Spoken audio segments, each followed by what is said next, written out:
Good afternoon, everybody. Welcome to what we used to call Ask a Curator Day, but this year it's been reintroduced as Ask a Museum Day. And we're here live, once again, as we have done for the last few years, to talk all things heritage and all things curatorial and all things museum. My name is Belinda. I am the CEO here at the Museum of Fire. And this year I'm joined by a really large panel, which is really great and really exciting.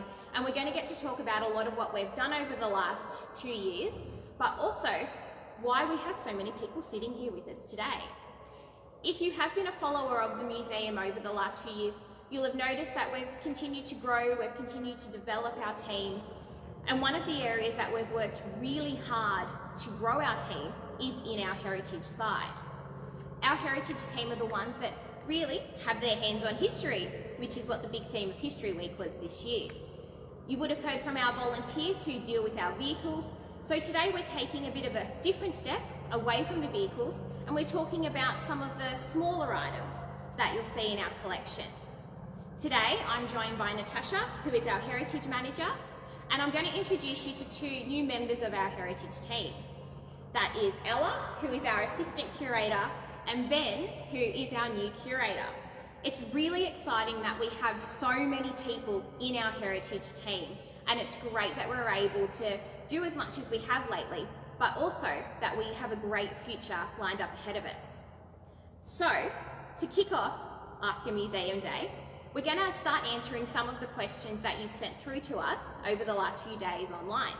Now, the first question, Tash, I'm going to throw it to you because you're the first person sitting next to me, so lucky you, is what does your typical day look like at the museum? Okay, well that is a good question.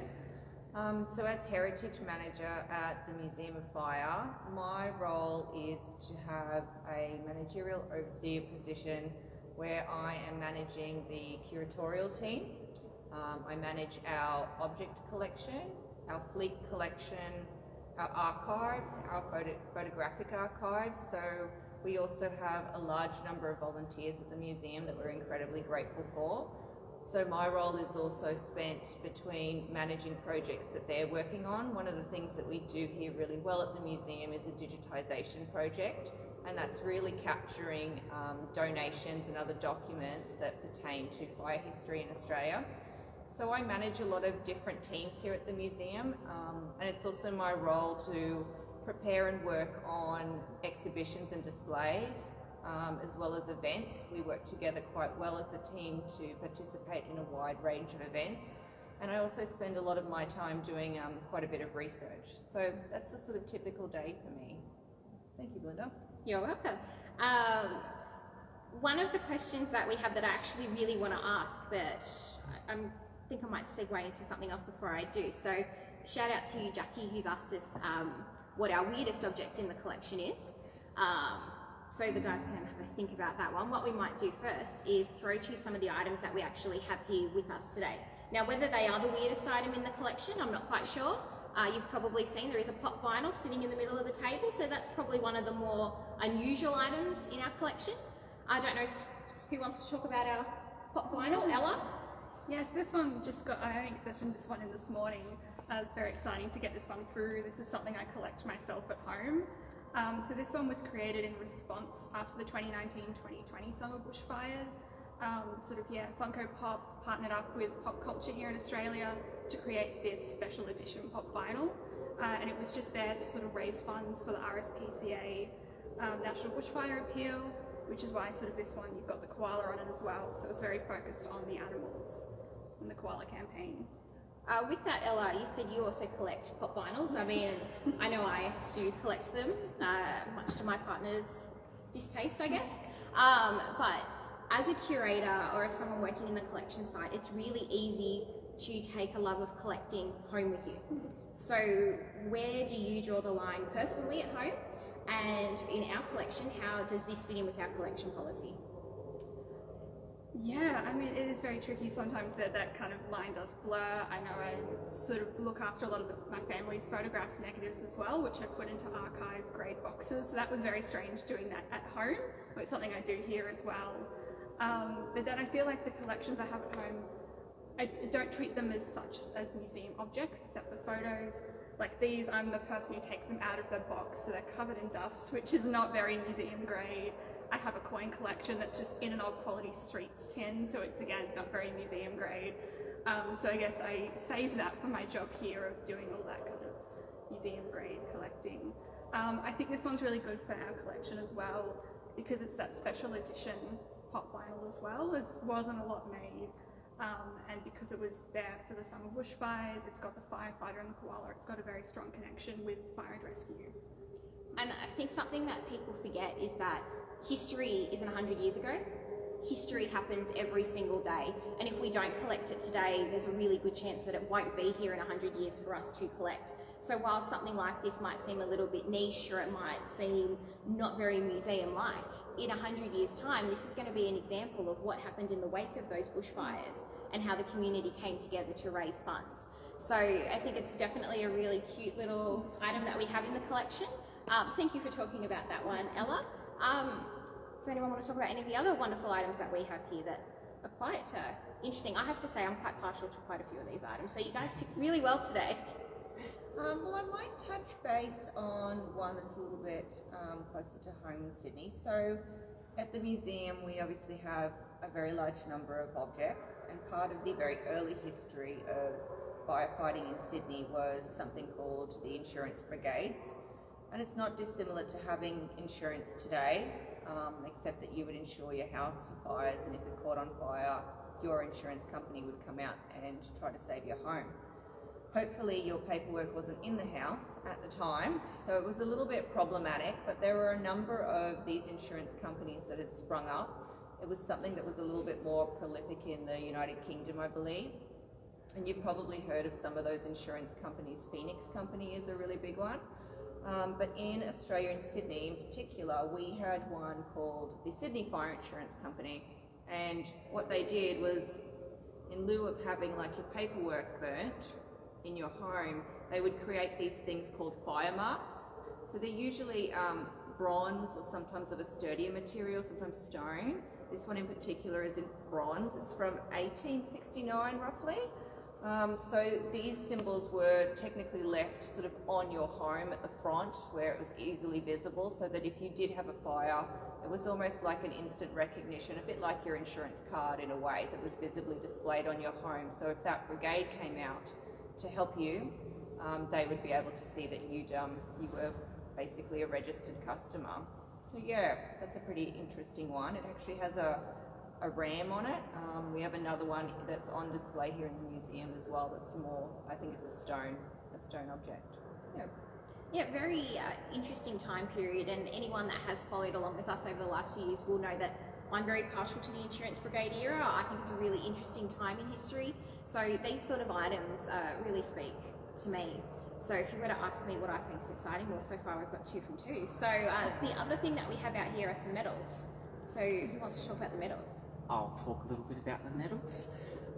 So before us here, we have 3 different medals. These 2 with the red and yellow ribbons here are in relation to distinguished service and for long service.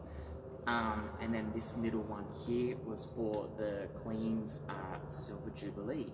So all of these medals here are issued by the Queen, and they are all connected to a particular firefighter by the name of Jack Ross, and were entered into our collection here. And then next to me, in front of me, we have the Royal Warrant. So then this certificate here helps to just state more about what these medals represent, and very important for our firefighters to receive. Thank you, Ben. We've just got a few more questions that came in on Instagram the other day, so I'm going to open this up for whoever wants to answer these questions. So this one we get asked a lot, and I think we've probably even answered this on Ask a Curator Day in the past. Is the museum haunted? Yes. Ghost tours coming soon.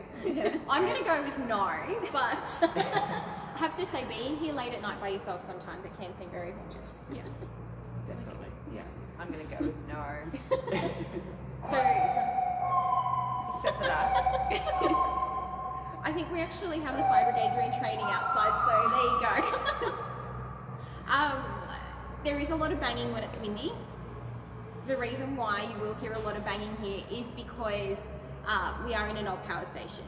So it's an incredibly large building, and there's a lot of things that can move and shake, especially when that wind gets going. So it may seem haunted, it definitely is not haunted. Unlike a lot of those films, Night at the Museum, we don't have a lot of mannequins that come to life. I think it'd be quite creepy if we did. But sorry to disappoint everybody, we don't. We also don't have any dinosaurs that walk around. Just some of the staff are old dinosaurs. Okay, and another question that came through was, what is the sort of things you can do to begin your career in a museum? So why don't you each tell us how you ended up working in a museum? Ben, we can start with you. Yeah, I mean, I went to university and I'm studying archaeology, so I definitely had that interest in the heritage sector and went about making sure I am upskilled in that area, and then I'm moving forward doing a Masters of Museum Studies and Heritage Studies, so that's the kind of way to get the more theory components, I suppose, and yeah, and that's kind of the way I've approached getting into this industry. And I think a big thing of that, and Ella, this might be similar to your story, is just getting involved, just taking that first step into a museum. Both Ben and Ella began by working in our shop, so you just really need to get that foot in the door, and more doors and even windows might even open as you're here. So Ella, is there anything else you want to add for that? Yeah, I mean, for me, it's like I started, like my undergraduate was more in visual communication, doing more graphic design, doing some heritage tourism stuff as well, because I really like that creative side of things and that kind of making process. And then while I was doing that, I also started volunteering at museums, both at Hawkesbury Regional Museum and Hyde Park Barracks in the city. And so when this job came up here front of house, a lot of the stuff that was required I was already doing as a volunteer, so it was sort of a natural sort of next step.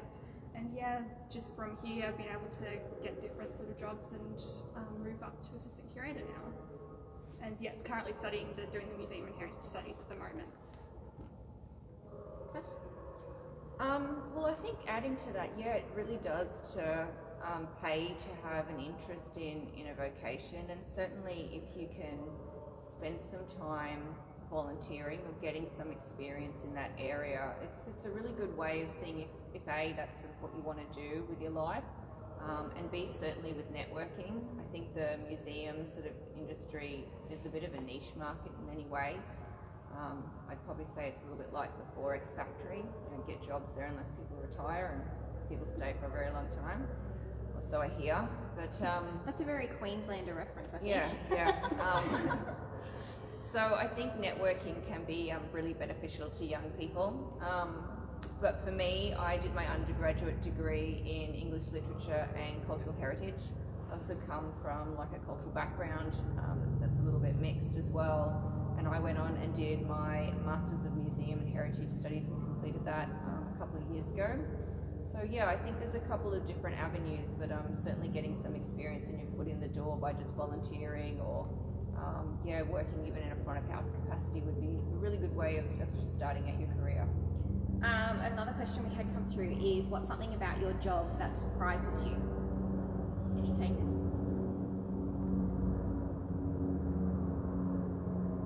I think I've definitely put you all on the spot today, so everyone's so used to hearing from me, so it's great to have more people to throw to.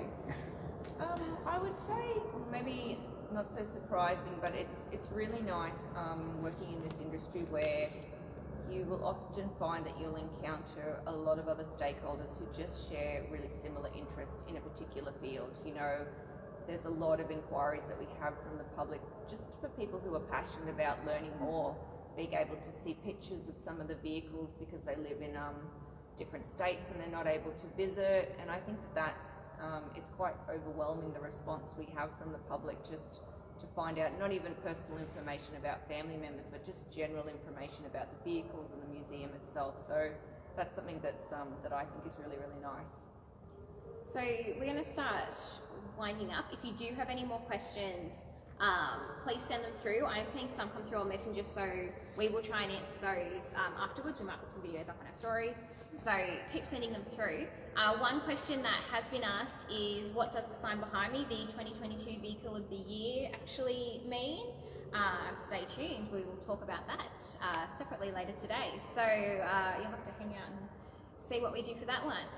Thank you to our Heritage team for being on site today. I just want to also give a big thank you to Pat, Chris, Susan, Rhonda, Cheryl, all the ladies that do work in our back of house with our Heritage team.